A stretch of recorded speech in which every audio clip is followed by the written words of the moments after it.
Bonjour! Donc aujourd'hui on va vous faire une petite vidéo pour vous présenter le PVT et puis pour vous parler de quelques petites démarches à faire avant de partir du coup en Corée du Sud. Voilà. Donc déjà, pour le PVT, il faut directement se déplacer sur Paris pour remettre les documents à l'ambassade.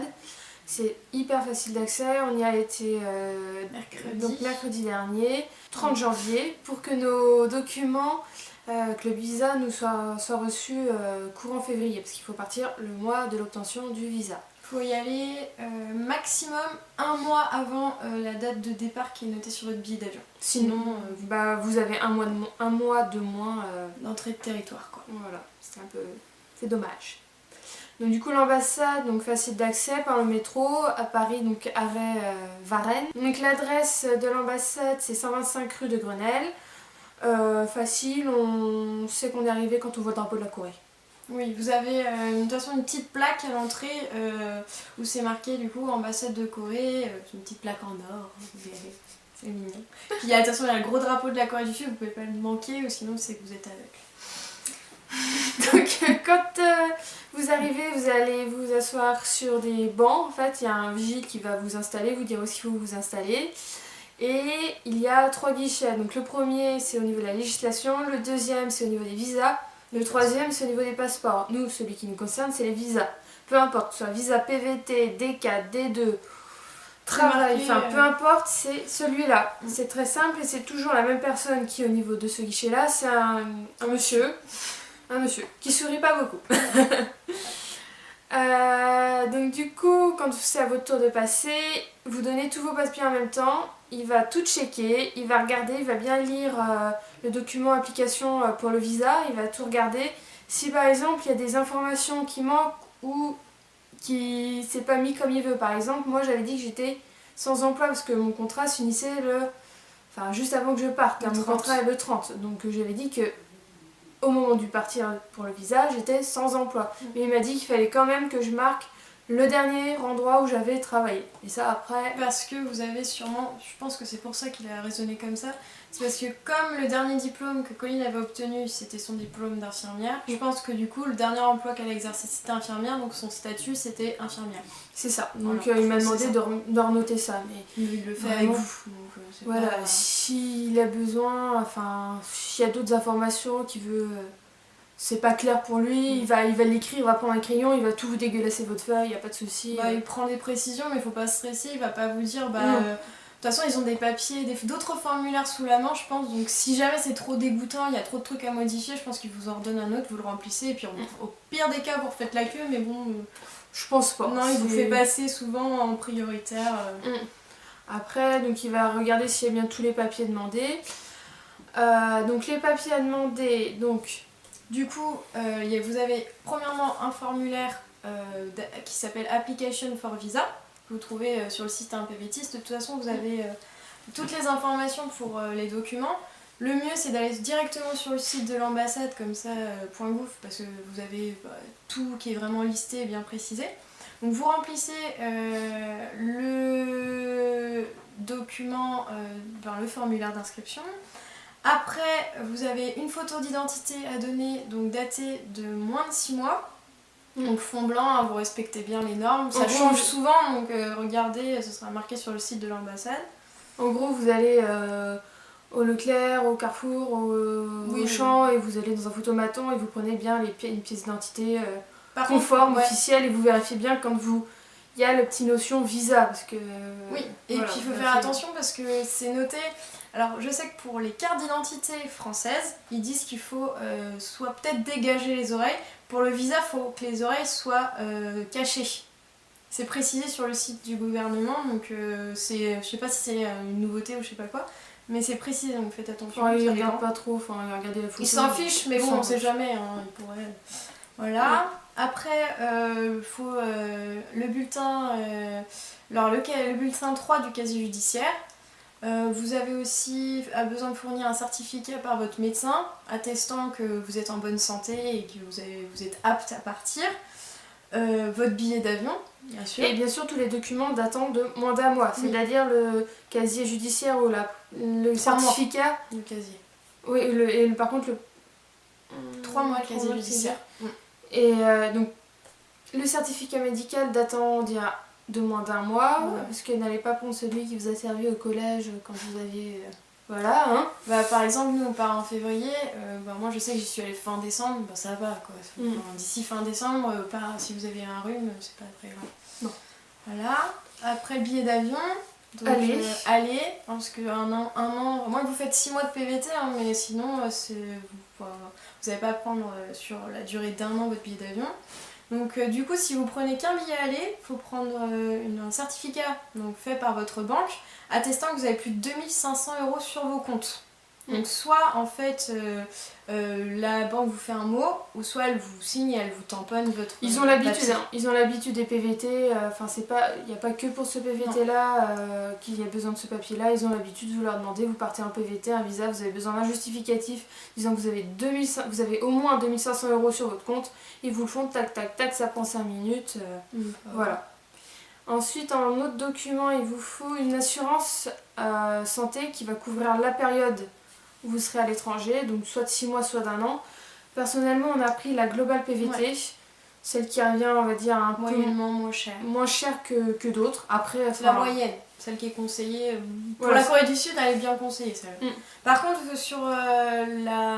pour la date, vous mettez la date de départ du territoire français. Vous mettez pas l'arrivée en Corée.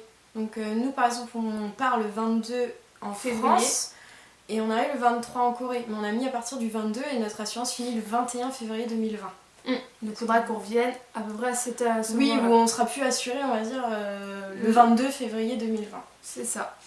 Ensuite il faut que vous fassiez une lettre de motivation avec soit dans la lettre de motivation soit à côté une trame annuelle, c'est-à-dire par exemple de telle date détaillé. Un plan détaillé de ce que vous allez faire sur l'année, par exemple de janvier à février vous allez faire ça, est-ce que vous comptez est-ce que vous comptez prendre des cours de langue, est-ce que vous comptez voyager en dehors de la Corée, vous pouvez dire que si vous par exemple vous voulez aller au Japon, vous pouvez le dire, nous on l'a mis, il n'y a pas de souci, au contraire ça prouve que vous voulez voir autre chose aussi, que vous êtes curieux, voilà. Ensuite, après la lettre de motivation, il faut un justificatif de domicile. Si vous habitez toujours chez vos parents, il faut par exemple la dernière facture de NJ, donc d'électricité, avec un mot de vos parents certifiant que vous êtes bien logé chez eux. Sinon, si vous avez des factures à votre nom, si vous avez votre propre appartement, vous prenez le papier à votre nom. Mettez la carte d'identité du coup. Il faut ensuite donc votre passeport, hein, parce que sinon ils ne peuvent pas vous tamponner si vous avez le droit au visa ou pas. Et il faut bien aussi le dernier diplôme reçu, par exemple le bac, je ne sais pas si vous avez une licence ou autre, enfin le dernier diplôme. Et si vous êtes belge, si vous n'êtes pas français, par contre il faudra payer 82,80 € en chèque. Pour les Français c'est gratuit. Vous payez juste l'enveloppe Chronopost on précise, 25 € à peu près. Ça dépend si vous la prenez en souple ou en format bulle. Voilà. Mais en gros c'est 25 € au bureau de poste. Si vous n'avez pas envie d'en acheter avant, si vous habitez à Paris, il y a un bureau juste à 3 minutes, même pas de l'ambassade.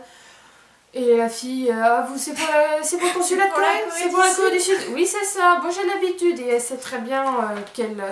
C'est la seule enveloppe Chronopost de toute façon qu'il y a chez eux qui est bien vendue, je pense.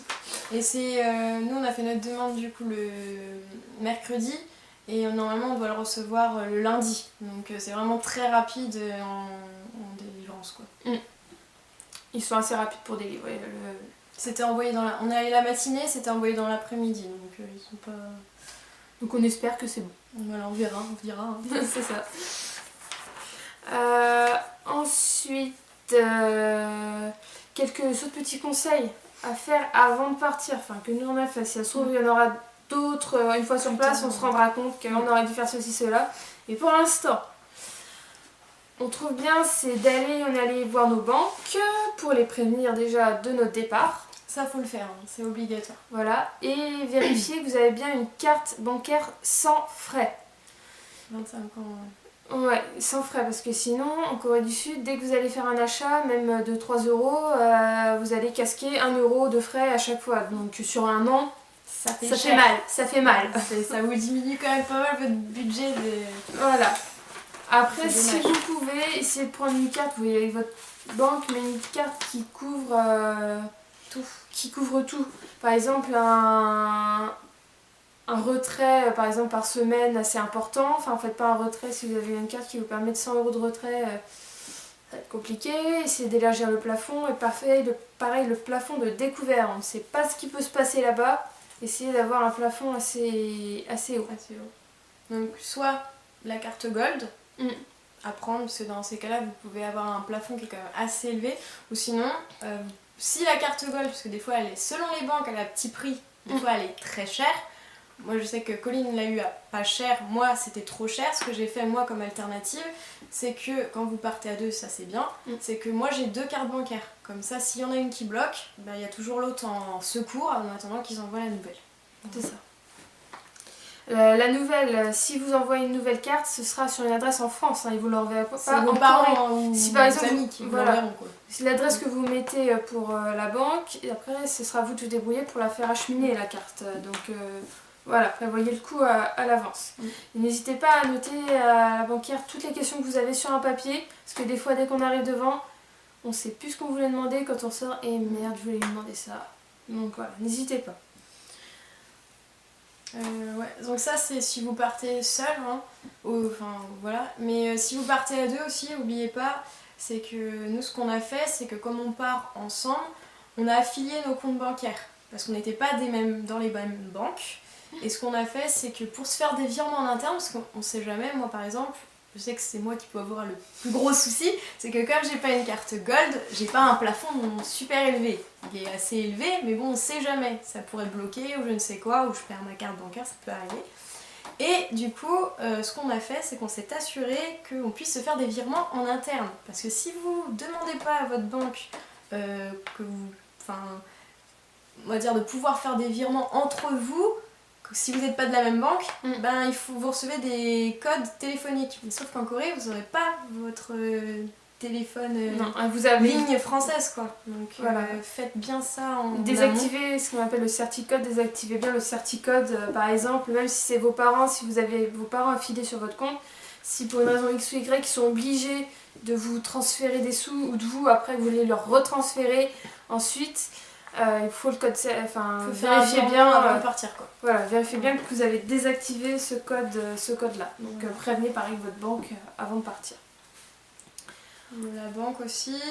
Prévenir si vous faites des voyages après externes à la Corée. C'est-à-dire que nous on va au Japon et faut préciser les dates à votre banque parce que comme ils savent que vous êtes parti, nous on leur a dit on part le 22 février, donc ils savent qu'on part un an. Sauf que si on précise pas qu'on va au Japon de telle date à telle date, ils vont se dire la carte elle peut être possiblement volée, donc ils vont bloquer la carte bancaire, ça peut être possible. Donc il faut bien leur dire je vais au Japon, ou vous leur envoyez un mail aussi quand vous êtes là-bas, hein, si vous n'avez pas prévu de voyager puis vous voyagez au dernier moment, précisez juste à votre banque. Juste pour pas qu'ils vous bloquent la carte, parce que après c'est hyper chiant pour débloquer une carte. Ensuite, quelques petits trucs qui sont bien à faire avant de partir, c'est de prendre des rendez-vous chez des médecins, votre médecin traitant, mais aussi le dentiste, l'ophtalmo, pour les filles, le gynéco ou autre, hein, si vous avez d'autres spécialistes, l'ORL par exemple, ou je ne sais quoi, juste pour faire un check-up avant de partir, parce qu'une fois sur place, les frais... vous êtes assuré, mais le souci c'est que il y a des choses, par exemple le gynéco, c'est pas remboursé quoi. Donc bon, voilà. Donc voilà, vérifiez que vous faites bien un petit check-up avant de partir. C'est toujours utile. Ensuite, allez voir la sécu pour les informer que vous partez de temps à temps. Et votre mutuelle aussi, parce que vous n'avez pas payé une mutuelle en plus durant un an. Donc vous voyez, si vous pouvez bloquer, je ne sais pas, après tout dépend des mutuelles. Hein. Et pareil pour la sécu, tout dépend des caisses, tout dépend de chaque région au niveau de la CPAM. Donc on ne peut pas vous dire il faut faire comme ci, comme ça dépend des caisses. Ensuite, pour votre téléphone que vous avez en France, il faut que vous allez voir votre opérateur, pareil, vous leur dites je pars un an, soit vous annulez carrément votre téléphone, dans ce cas-là vous perdez votre numéro que vous aviez, soit vous réduisez au maximum prenez le plus petit forfait que vous pouvez trouver tout en gardant votre numéro de téléphone. Mais vous faites ça une semaine à l'avance avant de partir en fait, parce que sinon vous allez avoir des petits soucis. Le temps en fait que ça s'achemine, qui fasse le changement, ça met une semaine à peu près. Ou sinon vous pouvez faire autre chose, vous pouvez geler aussi votre abonnement. Mais alors attention, parce que ce que moi mon opérateur m'a dit, c'est que je peux le geler pendant 6 mois. Donc je vais garder mon numéro au téléphone, quoi que ce soit. Mais après, le problème, ça va être qu'après 6 mois, mon abonnement il va reprendre le même forfait que j'avais et je vais pas pouvoir le diminuer. Donc vaut mieux directement le mettre au plus bas. Vous payez quand même 6 mois, pendant un an, vous payez votre abonnement, mais vous paierez vraiment rien, quoi. Donc c'est à vous de voir En fonction de ce que vous voulez. Ouais. Après, si vous êtes bénéficiaire de Pôle emploi, prévenez aussi Pôle emploi, voyez, gelez vos droits pendant un an, parce que comme ça vous pourrez, en revenant, vous allez peut-être pas trouver du boulot tout de suite en revenant, ça vous permet quand même d'encore d'avoir des droits, et d'avoir des sous sur votre compte quand vous arrivez. C'est pas mal. Le temps que vous retrouvez du travail, si vous voulez directement vous remettre à travailler ou pas. Dans la même idée que les mutuelles, votre assurance, si vous avez une voiture, voyez avec votre assureur si vous pouvez l'assurer au minimum, si quelqu'un compte, ou si vous la vendez, bien évidemment, ou si quelqu'un va continuer à la conduire, essayez de réduire au maximum les coûts pour votre voiture. Les impôts aussi, prévenez-les que vous ne serez pas là pendant un an, parce que maintenant avec les nouveaux trucs, prélèvements à la source et tout, vous allez dépenser de l'argent inutilement, ce serait dommage. Voilà. Ensuite, pensez à mettre Internet Explorer pour ceux qui n'ont pas. Moi je sais que sur mon ordinateur je l'avais pas, c'est un notebook donc je sais pas pourquoi. Mais faut mettre Internet Explorer parce que quand vous allez arriver en Corée, il va falloir faire l'Alien Card, donc la carte de résidence en fait en Corée du Sud. En tant qu'étranger, et donc pour l'Alien Card vous pouvez uniquement passer par Internet Explorer pour faire la demande de rendez-vous pour aller faire votre carte. Donc, ça fonctionne pas avec Chrome, Mozilla, Opera. Et on sait jamais, vaut mieux l'installer à l'avance, c'est quand même mieux, et puis comme ça vous êtes sûr de l'avoir au cas où vous n'avez pas de...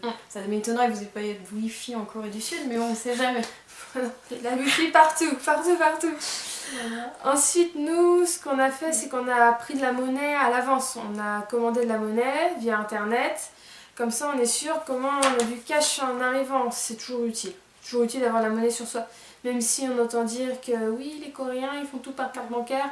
C'est vrai, mais quand même. Si vous prévoyez comme nous, au départ, on va voyager, mais après on va vouloir prendre un appartement. Donc si vous prévoyez de faire ça comme nous, c'est vrai que les cautions elles coûtent cher.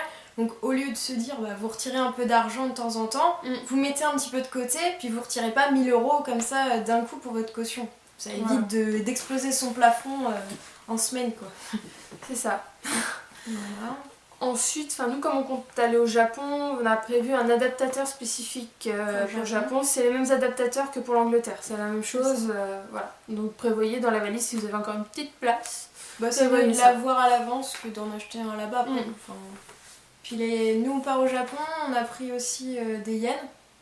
Parce que au lieu de faire un bureau de change, par praticité. Ça, vous pouvez le faire autant par la banque que par internet. Nous on est passé par Coopera. On commande nos sous souvent dessus et c'est très bien. Ça arrive sous 5 jours maximum. Donc il n'y a pas de souci. Voilà. Pour l'instant on n'a pas eu de souci pour prendre des sous là-dessus. Non. Voilà. Donc on espère qu'on a été clair sur cette vidéo. On essaiera de s'améliorer encore et encore pour les prochaines. Ça faisait longtemps qu'on n'en avait pas fait. Effectivement, on a été un peu prise, les papiers, les documents, le boulot et tout ça. Donc bon. Et puis la vidéo au montage, on s'est rendu compte que ça avait coupé juste avant qu'on finisse. Donc juste pour vous dire qu'on part bien le 22. Donc là au moment où on refait la petite vidéo de fin, on a bien reçu nos visas, donc avec le tampon, le beau petit papier, donc on part bien le 22, pas de soucis. Voilà. Bonne journée. Bonne journée.